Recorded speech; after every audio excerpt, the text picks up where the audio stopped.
Bonjour à tous, bienvenue sur le plateau de Business Inside, un plateau dédié par le magazine Forbes aux entreprises et aux chefs d'entreprise pour qu'ils viennent nous raconter un peu d'où ils viennent et puis ce qu'ils veulent faire, surtout compte tenu d'un univers et d'un environnement qui est très incertain souvent. Avec nous, Philippe Thomas. Bonjour.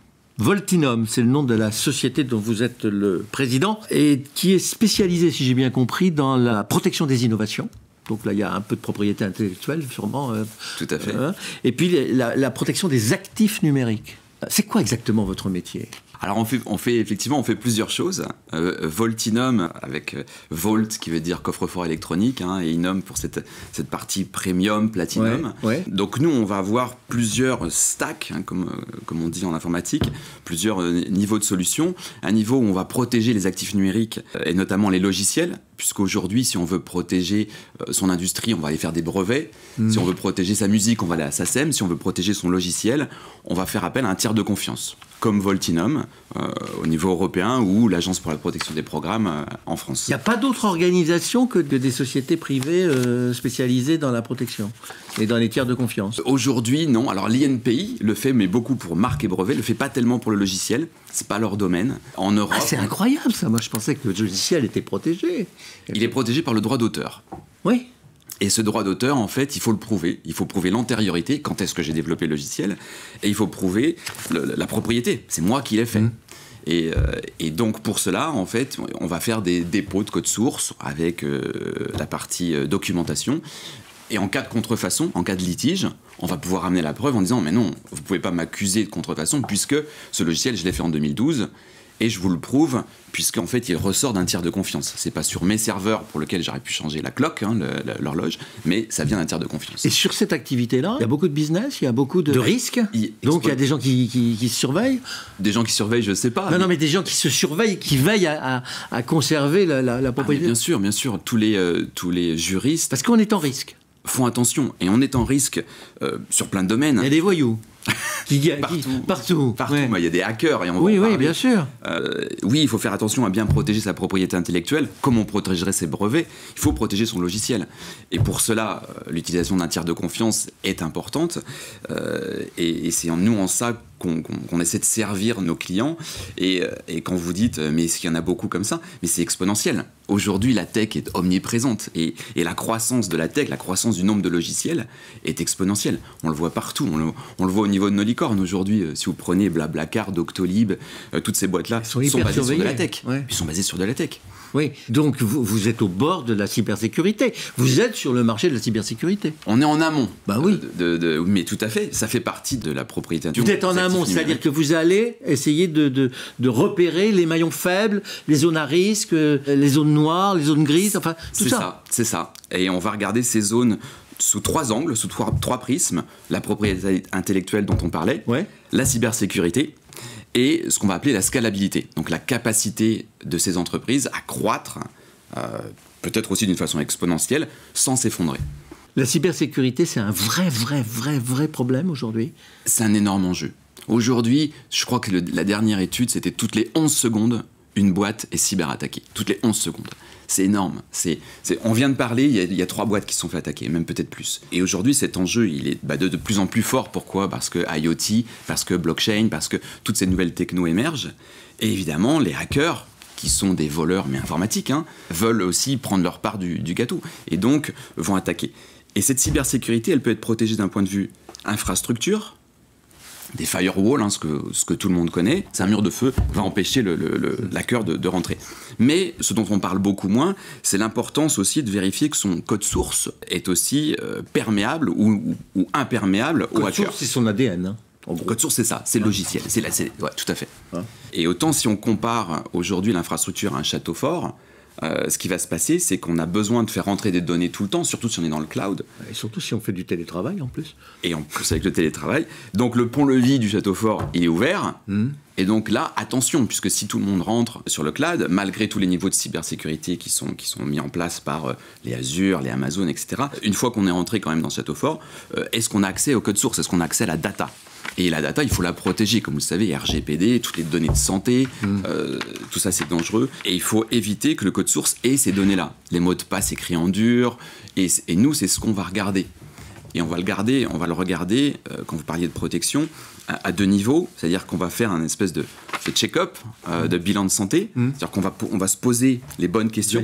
Vous allez radiographier la totalité du corps informatique de l'entreprise. Et c'est marrant que vous disiez ça, et en deuxième lieu, on va un peu passer l'IRM, et on va radiographier, en disant, on a regardé la propriété intellectuelle, on a regardé la scalabilité, on a regardé la cybersécurité, et on a trouvé une tumeur ici, et un problème de ligament ici, et on vous conseille, puisqu'on offre des recommandations, et on vous conseille de faire appel à l'oncologue ou un kiné, et peut-être que c'est aussi simple qu'acheter un firewall dont on parlait, peut-être que c'est changer des lignes de code, puisque ce sont des open source qui sont potentiellement dangereuses dans votre propriété intellectuelle, ou ce sont des failles ou des vulnérabilités, comme on le dit en cybersécurité, qu'il faut corriger, que vous n'avez pas vu parce que dans des millions de lignes de code, personne ne peut les voir. Nous, notre scanner va le détecter. Et donc, c'est en ça qu'on essaie de protéger tous nos clients. Du point de vue de l'innovation, on n'a pas envie de les empêcher d'innover. On leur dit, mais continuez à innover. Question que doivent vous poser vos clients, mais moi, je ne sais pas, si j'étais votre client, je vous la poserai tout de suite. Vous avez accès à tous ces codes sources de vos clients, vous avez accès aux endroits les plus secrets des entreprises et notamment de leur système informatique. Vous devez être super ciblé, vous, par les hackers. Alors, on l'a été. Vous devez avoir des mécanismes de protection qui sont hyper sophistiqués, non ? Tout à fait. Si, on est obligé. On est un tiers de confiance. Donc, on est obligé d'être certifié. Parce que rentrer chez vous, c'est rentrer dans un coffre-fort. C'est ça. C'est complètement ça. Donc, on a des niveaux de sécurité qui sont assez élevés. On a des certifications qui vont bien, de la ISO 27001.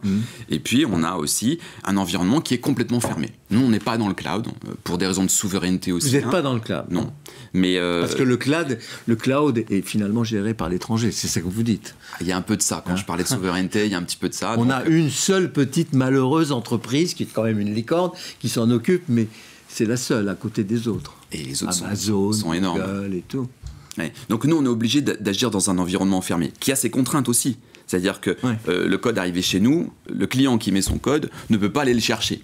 S'il veut aller le chercher, il est encrypté, il est scellé, et il est dans un endroit où il ne peut plus aller le chercher. Donc il y a des contraintes liées à ça. Mais bien entendu, on est obligé d'être super sécurisé. Une question qui va vous paraître un peu puérile, mais je ne suis que journaliste, donc je ne suis pas technicien.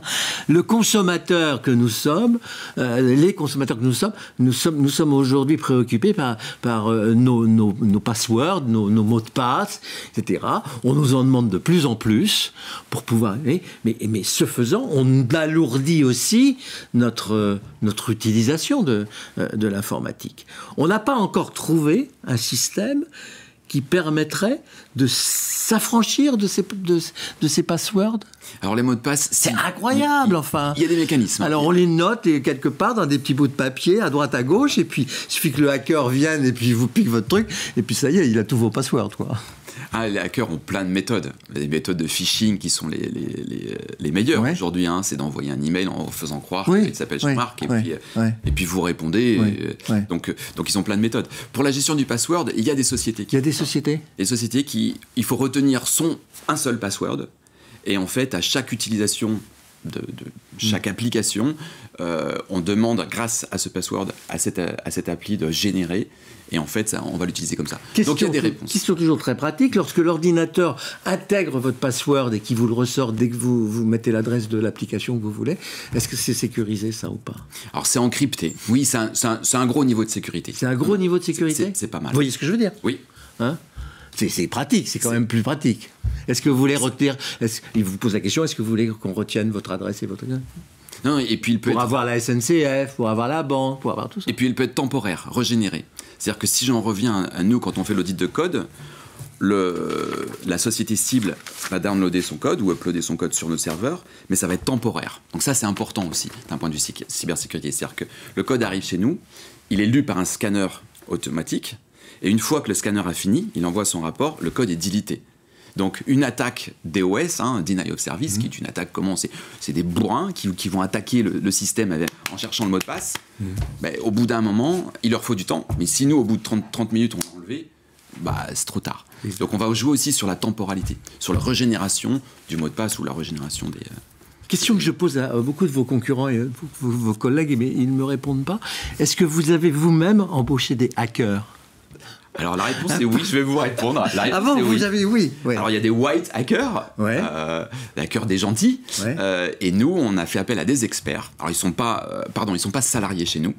Ce sont des experts, alors certains viennent d'Israël, on a embauché quelques-uns, pour réaliser le questionnaire qu'on a, qui permet de faire ce bilan de santé dont on parlait, et nous guider sur les grandes méthodes et comment on les empêche. Donc oui, on travaille avec. Ouais, merci de votre franchise.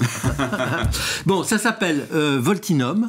Le site internet, c'est voltinum.com. Tout à fait, tout ça. Pour en savoir davantage. Philippe Thomas, merci beaucoup. Merci à vous, Jean-Marc. Au revoir.